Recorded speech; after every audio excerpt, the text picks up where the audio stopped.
Hello, I'm Leonard Nimoy. In 1944, the Allies attacked the beaches at Normandy, the most massive military assault in history.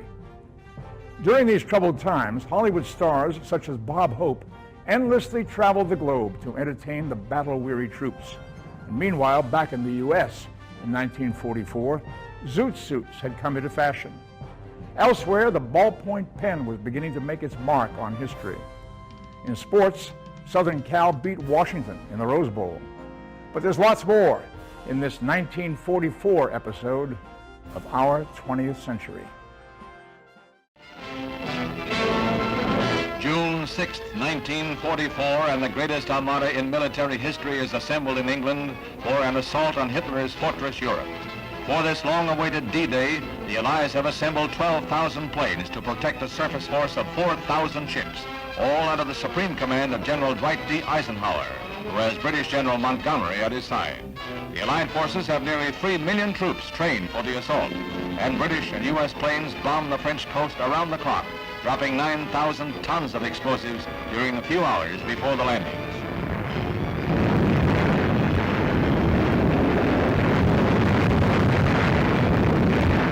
An awesome force of 1,000 planes and gliders thrusts deep into France to drop men of the U.S. 101st and 82nd Airborne and the British 6th. Their might darkens the skies over Normandy.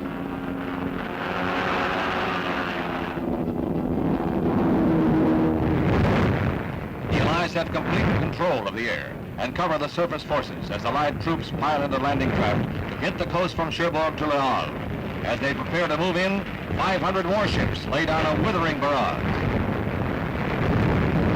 Troops move in aboard LCTs and LSTs, and it's the beginning of the end for Hitler's dreams of world conquest. German resistance proves less than was feared, and wave after wave hits the beach. Casualties were heavy in those early hours, but the Allies were on their way to Berlin. The stupendous attack on the fortified coast split the German high command. General Rommel wanted to move his forces to the beaches, while Rundstedt wanted to wait until the Allies moved inland. When they finally decided on action, it was too late. The beachhead had been firmly established. Yanks advance on Cherbourg.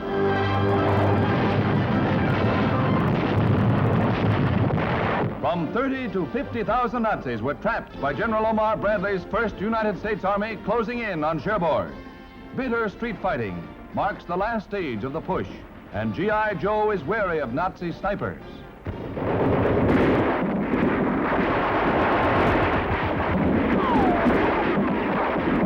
But the Yanks can do a bit of sniping themselves. Meanwhile, it's no place for French civilians.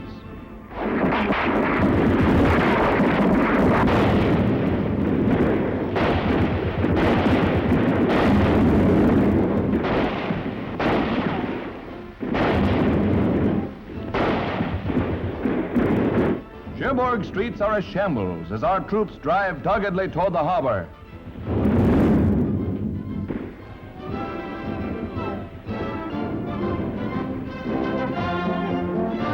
Napoleon was primarily responsible for the heavy fortifications guarding this rich prize.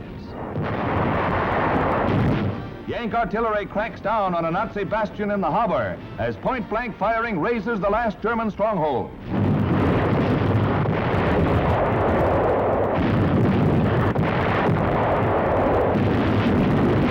Bangalore torpedoes blast barbed wire. And this is the beginning of the end.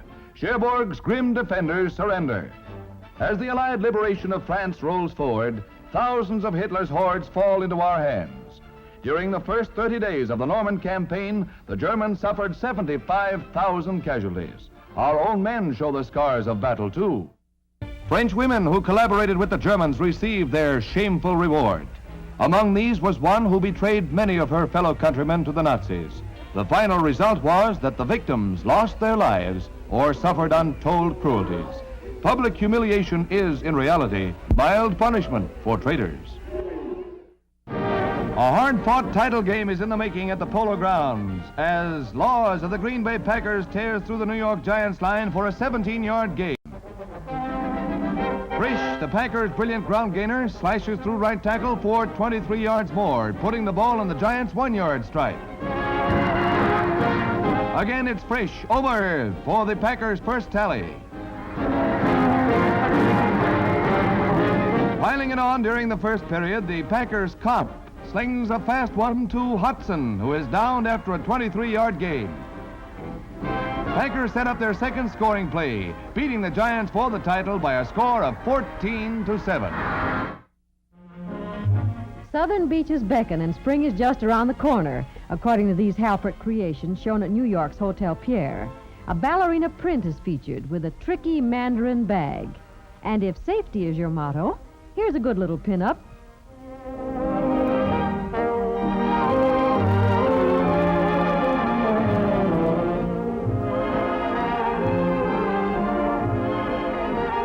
Are you seeing your best beau? Maybe you're one of the studious type.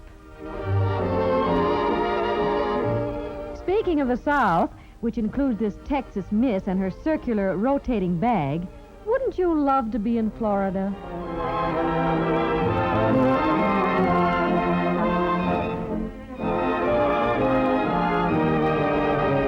The Greeks had a word for it. Our word for it is simply darling. Victoria Zucchini is a 22-year-old ball of dynamite, and we're here to prove it. To thrill the crowd at Palisades Park, New Jersey, this young miss is shot from a cannon. She travels 400 feet through the air with terrific speed. Watch the left of the screen.